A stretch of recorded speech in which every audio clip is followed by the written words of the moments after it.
everybody! I'm so happy right now. So I just got a set of Copic Ciaos markers, the 72B set, and I've been wanting to try them out. And so I decided to do a video of me trying to draw like portraits using the Copic markers.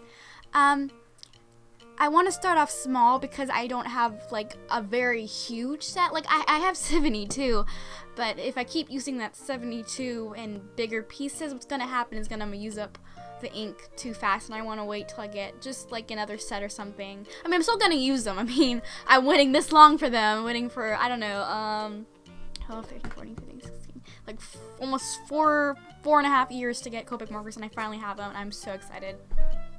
So you could actually see me, I cut off a piece of cardstock because what I wanted to do is make sure I was working in smaller sizes so I don't end up using my Copic markers too fast.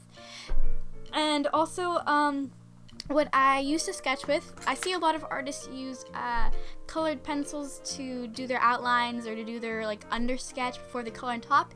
And I wanted to do, I've done this, I've done this before with watercolor, but I have not tried this with Copics because I've not had Copics before.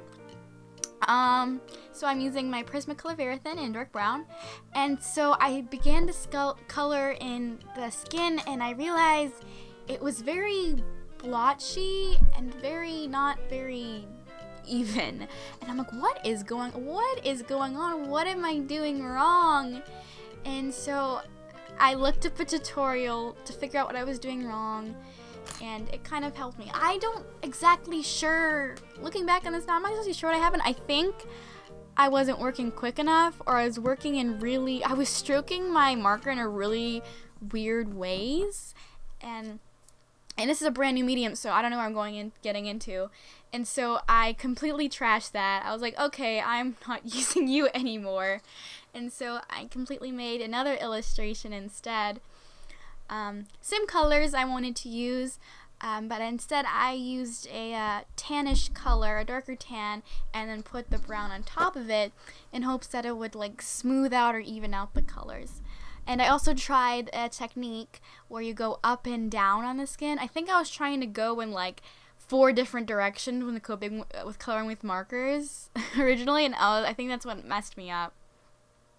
I also colored a little bit too dark on top of her eye there. I think that's also what messed up, but it's still good. It's still good. And I've also realized when coloring with Copics, I cannot stay in the lines like at all. I don't know what it is. And also, I tried this technique where I tried pulling off some color to have the blushies more apparent, and it came out kind of weird. Like you could see the stain of where I tried using the colorless blender, and that's something I think I need to work on. So yeah, I need to work on that. Where is it? I think the colors on the computer. No. Okay, I was scared my camera wasn't gonna do very good color matching. I think it did pretty good. I want a new camera come maybe July, because I was thinking of getting just a brand new Copic set, and the Copic set A for Christmas, because I want more. I'm gonna have an addiction. Okay, this is not good. This is a start of thinking of something new. Okay, so also, I need to figure out how to color in hair. What technique I'm using right now is something I'd use to color in using like Crayola markers, or something I'd use for my colored pencils.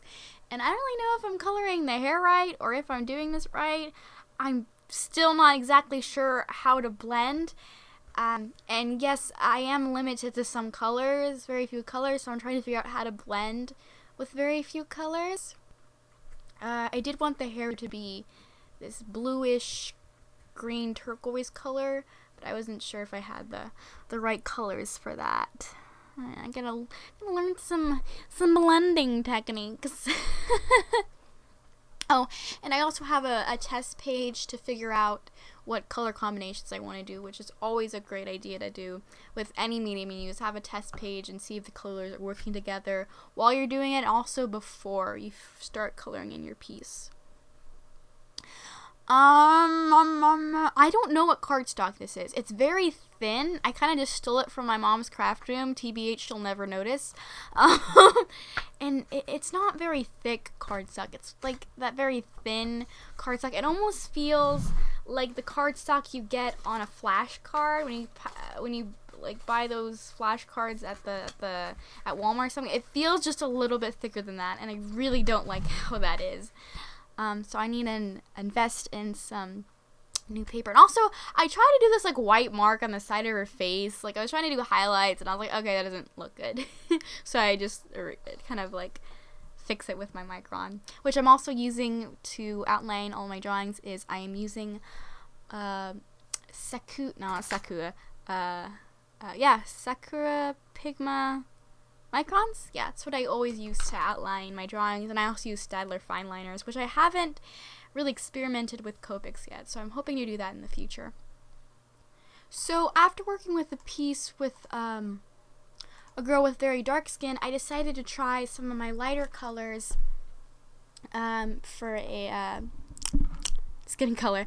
A lot of people, I think a few people said that, well, at least what I've been told, set B has more skin tones, and I don't really think that's true. I mean, in a way, I guess, but for the types of skin tones I use, I usually, as a person who likes to use all types of skin tones to represent people of color and all different types of ethnicities and backgrounds, when people say it has more skin tones, I feel like it's more towards the very pinkish light skin shade and not towards very tan skin or dark skin.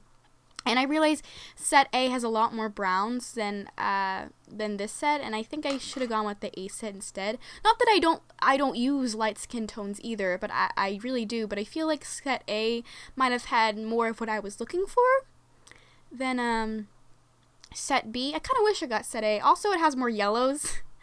Set B has, I think, like, actually I have my chart right here. It has like 3 or 4 yellows. Set A has a lot more brighter or lighter yellows. Also, on her shirt, it's very blotchy. I don't know if it's because I put the yellow underneath and tried to put the green on top, or maybe it's the way I colored it.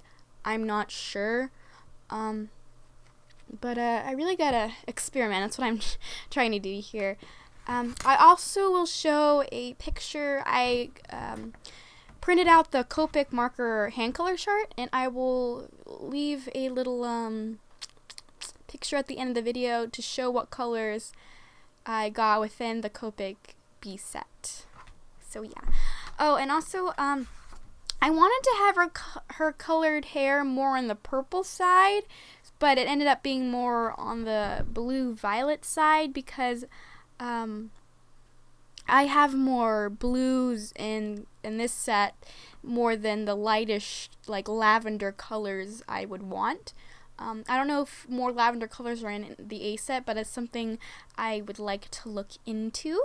Also, I really struggled coloring in the lines on this one.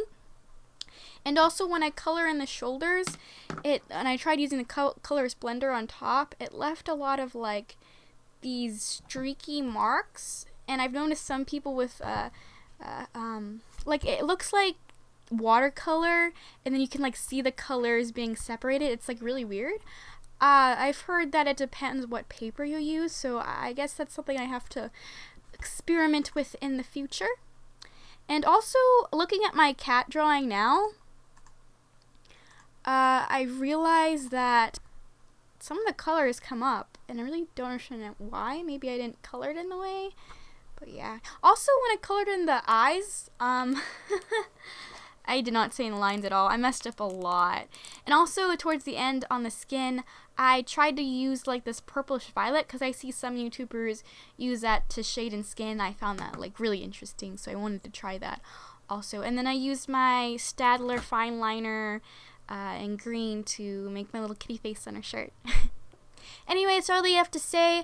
And I just finished the highlights. I hope you enjoy this little testing video. I don't know if it's very interesting to you, but I just wanted to share my thoughts when first using Copics.